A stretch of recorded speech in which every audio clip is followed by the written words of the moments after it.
All right, welcome to the channel. Today we're going to look at this Nintendo Switch Pro controller, and we're going to attempt to test it and to demonstrate that it works, and also we're going to look at how to connect it to a Mac. I have a Mac computer right in front of me, and I have the Bluetooth thing pulled up here, and we just have to, all we have to do is put it in pairing mode. Right there next to the USB-C controller, there's a little button. We're just going to press that in.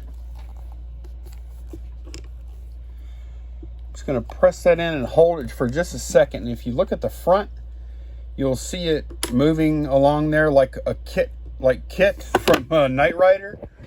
And if we look at our Bluetooth thing here, you see Pro Controller. Now, I've never hooked it up before. This is it. This is the first time. Just hit connect, and looks like it should be connected now. I do have the Gamepad 5 website for testing controllers here. So I should just have to push a button and it should pick it up. Let's see. Yep, there it is. Okay, good. And detected which one it is. I'm just going to go through all the buttons and y'all can see them light up there.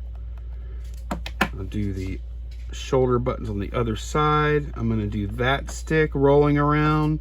I'm going to do this stick rolling around, and then boom, boom, boom, boom, boom. Boom, boom, and then let's see. Oh, that closed something when I pressed that one. This button did work, but when I pressed it, it actually did something on my Mac. So yeah, controller works fine, and I could even play games with it on a Mac. It'll work with PC as well though. Thanks for watching.